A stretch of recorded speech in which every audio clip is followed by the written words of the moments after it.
செந்தில் நீங்க எப்படி பார்க்குறீங்க, குறுக்கிட்டீங்க? எஸ், மரியாதைக்குரிய நான் எப்பொழுதுமே தனிப்பட்ட முறையில் டாக்டர் சுமந்த் அவர்கள் மீது ஒரு பெரிய மதிப்பு மரியாதையும் உண்டு.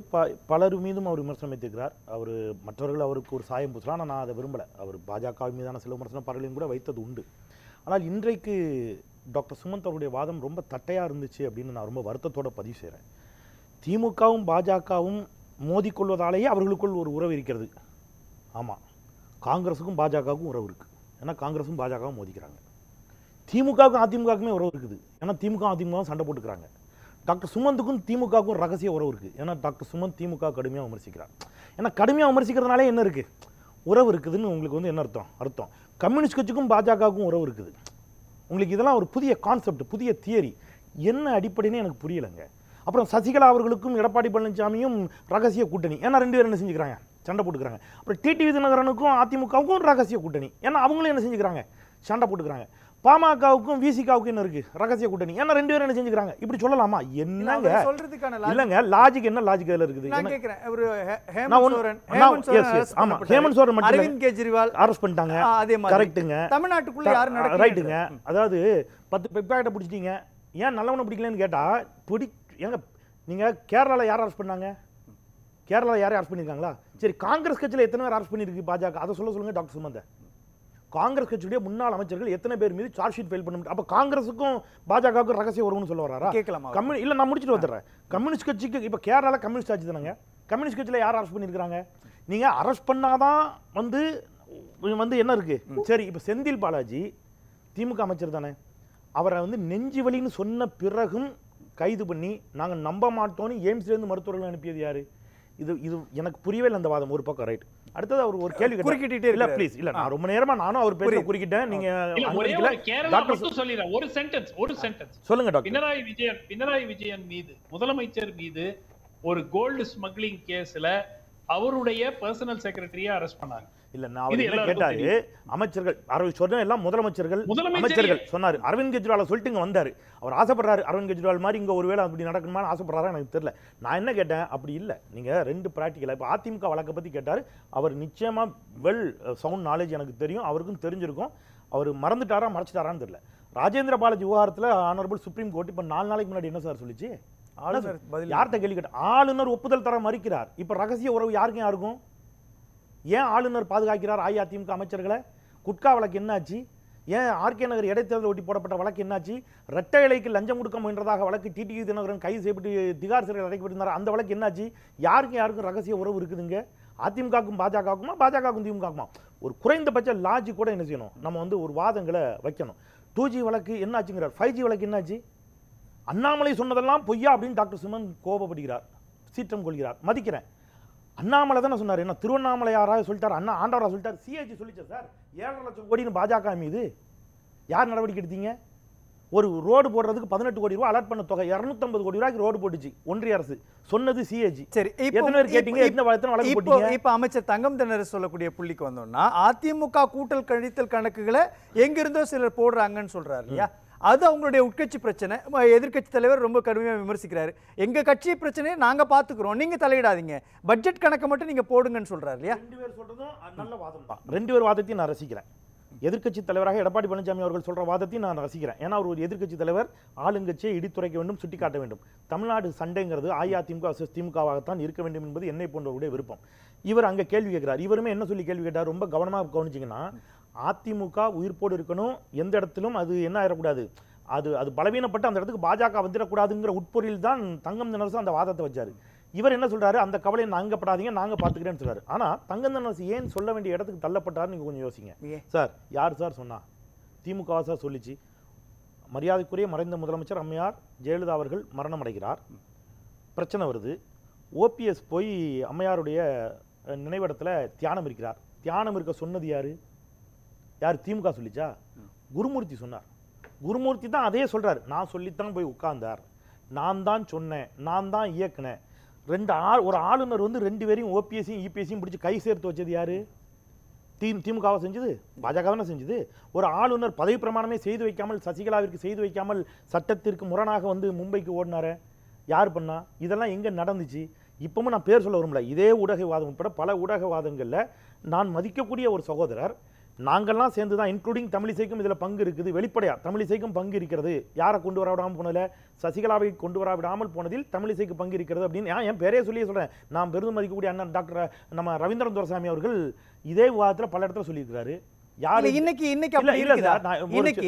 புரியுது எனக்கு. இல்ல நான் ஒரு சின்ன குறிப்பு, நான் என்ன சொல்றேன்னா, பாஜக அதிமுக உள்விவகாரங்களில் தலையிட்டது எல்லாம் பாஜக. அமித்ஷா எங்களை 2 பேரையும் ஒன்னா இருக்கணும்னு எவ்வளவோ சொன்னார். மோடி ஒரு பெரிய மனுஷன் அட்வைஸ் பண்ணாரு ஒன்னா இருங்கன்னு. எடப்பாடி கேட்க மாட்டேங்கிறாருன்னு சொன்னது யாரு? OPS sir. இந்த உள் விவகாரங்கள்லாம் தலையிட்டது யார் சார்? யார் ரெட்டலை சின்னத்தை முடக்குனது? யார் அதிமுக 2ஆ ஸ்பிளிட் பண்ணது? அப்புறம் 2 பேரையும் சேர்த்து வச்சதுக்கு பிறகு சேர்ந்த அணிக்கு ரெட்டலையை கொடுத்தது யாரு? அப்ப டிடிவி தினகரன் பழி வாங்கியது யாரு? நீங்க குக்கர் சின்னத்தை கொடுத்துட்டு அதுக்கப்புறம் தொப்பி சின்னத்தை கொடுத்தது யாரு? சரி, அதே டிடிவி தினகரன் பிடிச்சி திகார் சிறையில் போட்டது யாரு? அதே டிடிவி தினகரன் பாஜக கூட்டணிக்கு வந்தவுடன் அந்த வழக்கை அப்படியே நிப்பாட்டி வச்சுட்டு இப்ப டிடிவி தினகரன் ஃப்ரீயா இருக்கிறார், பிரச்சனை. அப்ப இவ்வளோத்தையும் பாஜக பண்ணிக்கின்ற பொழுது, ஏன்னா மகாராஷ்டிராவில் அதை பாஜக பண்ணியிருக்குது, சிவசேனா 2ஆ உடைச்சிருக்குது. நீங்க இன்னைக்கு என்ன ஆச்சு சிவசேனா? இல்ல எனக்கு புரிய முடியுது. ஆனா நீங்க சொல்ல வேண்டிய விஷயம்ன்றது இந்த இடத்துல அதிமுக பாஜக உறவு முறிஞ்சதுக்கு அப்புறம் அவங்க கூட சேர வேண்டிய அவசியம் அவங்களுக்கு வருது. அதிமுகவுடைய உட்கட்சி கணக்குகளை ஏன் அவங்க போடணுன்ற கேள்வி இருக்கும் இல்லையா? அதுல நியாயம். இப்போ அதிமுக மேல திமுகவுக்கு பாசமா இருக்கு அப்படின்னா, அதிமுகவுடைய தலைமை அலுவலகம் தாக்கப்பட்டப்போ நாங்க காவல்துறைக்கு தகவல் கொடுத்தோம். அப்பெல்லாம் வேடிக்கை பார்த்தவங்க அப்பெல்லாம் எங்க மேல பாசம் இல்ல, கரிசனை இல்லை. இன்னைக்கு ஏன் கரிசனை பண்றீங்க? அப்போ ஆடு நனையுதுன்னு ஓனாய் அழுற கதையாதெல்லாம் இருக்குது அப்படின்றாரு. அன்னைக்கும் பாதுகாப்பு கொடுக்கப்பட்டுச்சு, காவல்துறை பாதுகாப்பு கொடுக்கப்பட்டுச்சு, காவல்துறை பாதுகாப்பு இருந்துச்சு. அதை தாண்டி அங்கே அசம்பாவிதங்கள் நடந்துச்சு. அது கண்டிக்கப்பட வேண்டியது காவல்துறை தடுத்து நிறுத்திருக்கிறதுலாம் எனக்கு மாற்றுக்கிறது இல்லை. ஆனா அது ஒரு உட்கட்சி வரும். அது அதிமுக அலுவலகம் ஏதோ இன்னைக்கு சண்டை நடக்குதான் நினைக்காங்க. மரியாதைக்குரிய புரட்சித் தலைவர் எம்ஜிஆர் அவர்கள் மரணமடைந்த பொழுது இதே பிரச்சனை வந்துச்சு. அம்மையார் ஜெயலலிதா அவர்கள் அன்றைக்கு அங்கே போய் வாசல் நின்று இதே மாதிரி போராட்டம் பண்ணிக்காங்க. அதிமுக எப்பொழுதெல்லாம் தலைவர்கள் மறைகிறார்களோ அப்பொழுதெல்லாம் இந்த உட்கட்சி சண்டை வந்திருக்கு, அது 2ஆ உடைஞ்சிருக்கு, இந்த பிரச்சனைலாம் வந்திருக்குது, அது வேற. பட் இதில் திமுக எங்கேருந்து வந்துச்சு எனக்கு புரியவில்லை. திமுக ஒரு விஷயத்த சொல்லுது, நீங்கள் உங்கள் கட்சி இந்த மாதிரி சிக்கலுக்குள்ளாகாமல் பார்த்து கொள்ளுங்கள் அப்படின்னு சொல்கிறாங்கன்னா, சொல்கிறதுக்கான இந்த இந்த கடந்த கால வரலாறு இருக்குல்ல, இது எல்லாத்தையும் நான் படிக்கிட்டேன். இந்த அடிப்படையில் தங்கம் தந்தது சொல்கிறார், நீங்க எச்சரிக்கையா இருங்க. அது அவங்க பிரச்சனை தானே. அதுல ஏன் திமுக? நீங்க ஒரு அதிமுக திமுகவினுடைய அரசியல் பாரம்பரியம் இங்க எல்லாருக்கும் தெரியும். அப்படி இருக்கிறப்போ அரசியல் ரீதியாக திமுக தான் எதிரின்னு நினைக்கக்கூடிய ஒரு எதிரி கட்சியை ஏன் திமுகவில் இருக்கக்கூடியவங்க சார்? இப்ப எடப்பாடி பழனிசாமி சொல்லலையா, திமுக கூட்டணிக்கு ஜி உடையும், திமுக கூட்டணிகள் பிளவுபடும். இது பொலிட்டிக்கல் கமெண்ட் தான். 2 பக்கமும் பரஸ்பரம் பண்ணுவாங்க. மரியாதைக்குரிய எதிர்க்கட்சி தலைவரும் இதை பண்ணுவாரு. நீங்க பாருங்க, திமுக இது சொல்றதுதான் பரஸ்பரம் ஒரு ஒரு ஒரு நகைச்சுவை உணர்வோடோ அல்லது ஒரு பகடியாகவோ சொல்ற ஒரு வாதம். சொல்லும்போது இயல்பாக சபையில் இருக்கக்கூடிய சகோதரி வானதி சீனிவாசன் புன்னகிக்கிறார். உடனே அதை இவர் தனக்கு ப்ளஸ்ஸாக மாற்றிக்கிறார். பாருங்க, வானதி சீனிவாசன் கூட புன்னகிக்கிறார் அப்படின்னு அதை தனக்கு பலமாக மாற்றிக்கிறாரு. ஒரு எதிர்க்கட்சி தலைவராக அவர் இதில் பதில் சொல்றாரு. என்னோட கருத்து அப்படி இருந்துச்சு அப்படிங்கிறது உண்மை. ஏன்னா கடந்த கால வரலாறு பார்த்தோம். எந்த மரியாதைக்குரிய திருமதி வி.கே. சசிகலா அம்மையார் அவர்கள், நான் இப்பவும் சொல்றேன், அது எல்லாமே அதிமுக உட்கட்சி விவகாரம். சசிகலா அவர்கள் வேண்டுமா, டிடிவி தினகரன் வேணுமா, எடப்பாடி வேணுமா, ஓபிஎஸ் வேணுமாங்கிறது அதிமுக தொண்டர்கள் முடிவு செய்யட்டும், அதுதான் முறை. ஆனால் முடிவு செஞ்சது யாரு? பாஜக, அமித்ஷா, மோடி, துக்ளக் குருமூர்த்தி முடிவு செய்து விட்டு அதே திருமதி வி.கே. சசிகலா அம்மையாரை சாக்கடை ஜலம் என்றார்கள். நான் கண்டிச்சேன். சரியா? அப்போ இப்போ இன்னைக்கு சட்டமன்றத்தில் நடக்கூடிய இல்ல இன்னைக்கு சட்டமன்றத்தில் நடக்கூடியதெல்லாம் டைல்யூட் பண்றாரா யாரு? திமுக அரசாங்கம். சொல்லலாம், சபாநாயகருக்கு எதிராக அதிமுக ஒரு நம்பிக்கையில்லா தீர்மானம் கொண்டு வந்ததுன்னா உட்கட்சி பிரச்சனையை மறைக்கிறதுக்காக நீங்க பேசுறீங்களான்னு சொல்றது. மடிக்கணினி திட்டம் விவகாரம் தொடர்பாக முன்னாள் அமைச்சர் தங்கமணி ஒரு கேள்வி எழுப்புறாருன்னா நீங்க அதிமுகவோட உட்கட்சி பிரச்சனையை பத்தி பேசுறதுன்றது டைல்யூட் பண்றாங்க. டைல்யூட் பண்றதுக்கு இல்ல சார். நான் என்ன சொல்றேன், இவங்க ஒன்று கேட்கும்போது இப்போ எடப்பாடி பழனிசாமி அவர்கள் என்னெல்லாம் சொன்னார் நீங்கள் யோசிச்சு பாருங்க. இந்த பக்கத்துலேருந்து சொன்னதை மட்டும் எடுக்கிறீங்களே, இவர் என்னெல்லாம் சொல்லியிருக்கிறாரு?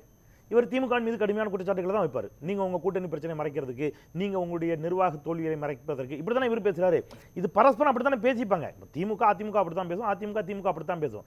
நான் சொல்கிறது அகெயின், இவ்வாறு நடந்துச்சு. ஆனால் இனி வரும் காலங்களிலாவது அஇஅதிமுக உறுதியாக நிற்கணும். அது யார் தலைமையெல்லாம் அது உங்கள் பிரச்சனை.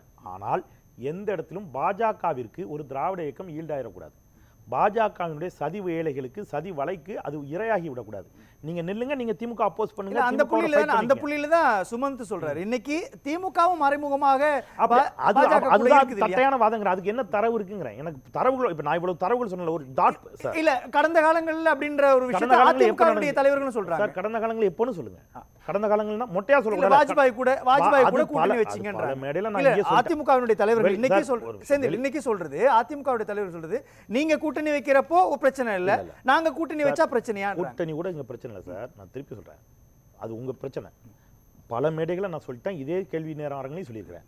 மரியாதைக்குரிய அன்றைக்கு அடல் பிகாரி வாஜ்பாய் அவர்களோடு முத்தமிழஞ்சன் டாக்டர் கலைஞர் கூட்டணி வைத்த போது ஒரு குறைந்தபட்ச செயல் திட்டத்தை போட்டார். காஷ்மீருக்கான சிறப்பு அந்தஸ்து நீக்கக்கூடாது, கையெழுத்து போடுங்கன்னாரு. பாபர் மசூதி இடித்த இடத்துல ராமர் கோயிலை கட்டக்கூடாது, கையெழுத்து போடுங்கன்னாரு. முத்தலாக் தடை சட்டத்தை பற்றி பேசக்கூடாது, பொது சிவில் சட்டத்தை பற்றி பேசக்கூடாது, ஹிந்தி திணிப்பு கூடாது, இத்தனையும் சொல்லி வாஜ்பாய் அவர்கள் கையெழுத்து போட்டார். எடப்பாடி பழனிசாமி அப்படி கையெழுத்து வாங்கினாரா மூடிட்ட? அப்படி கையெழுத்து வாங்கி தான் நீங்கள் கூட்டணி வச்சிங்களா? அப்படி கையெழுத்து வாங்கி தான் சிஏஏ வந்திருக்குமா? அதல்ல. இப்போ கூட நீங்கள் கூட்டணி வச்சுக்கிறது உங்களுடைய உரிமை. சொல்கிறது கூட்டணியோடு நில்லுங்க. உங்கள் உட்கட்சி விவகாரங்களில் அது காங்கிரஸாக இருக்கட்டும் பாஜகவாக இருக்கட்டும், தேசிய கட்சிகளை மாநில கட்சிகளுடைய உள் விவகாரங்களில் தலையிட அனுமதிக்காதீர்கள். பாஜக, அதுவும் இப்போ இருக்கக்கூடிய பாஜக, நாட் ஒன்லி ஏடிஎம்கே, எல்லா மாநில கட்சிகளினுடைய உட்கட்சி விவகாரங்களையும் தலையிட்டு அந்த மாநில கட்சிகளை பலவீனப்படுத்தி அங்கே வளர நினைக்கிறது. அந்த சூழலை அஇஅதிமுக இடம் கொடுத்து விடக்கூடாது, உருவாக்கி விடக்கூடாது என்ற கரிசனத்தை தான் அவர் எம்ஜிஆர்லேருந்து ஆரம்பித்து சொன்னார். எம்ஜிஆர் இன்றைய முதலமைச்சர் மீது எவ்வளவு அன்பாக இருப்பார், அந்த நட்புணர்வோடு சொல்கிறேன், உங்கள் கட்சியை பலவீனப்படுத்தாமல் பார்த்துக்குங்க அப்படின்னு எனக்கு தெரிஞ்சு அவர் உள்ளபடியே நல்ல விதமாக ஒரு நல்ல எண்ணத்தோடு தான் சொன்னதாக தான் நான் பார்க்குறேன். அமைச்சர் தாங்க.